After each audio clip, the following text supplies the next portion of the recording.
Bitawan mo nga ako! What? You're wondering kung paano nakapasok dito? Baka nakalimutan mo, Ina, na unlike you, I am a De La Costa. And this building, it's like a playground to me. Alam na alam ko mga ins and outs dito. Kita mo yan? Dito kami nagtatago-tagoan ni Joanna. Dito daw ako unang natutong maglakad.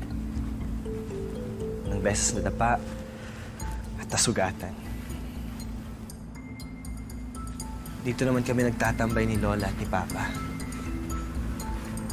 It's where we'd spend our weekend picnics together.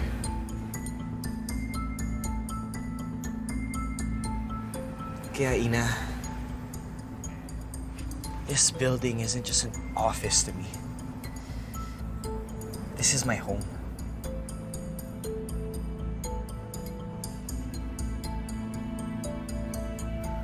Kung ganun pala ang trato mo dito, di dapat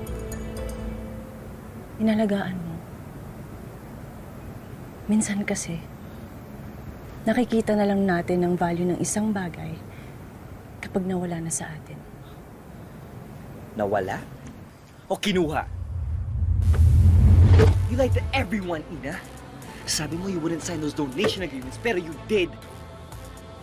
Sobra-sobra ng pagpaikot mo sa pamilya namin!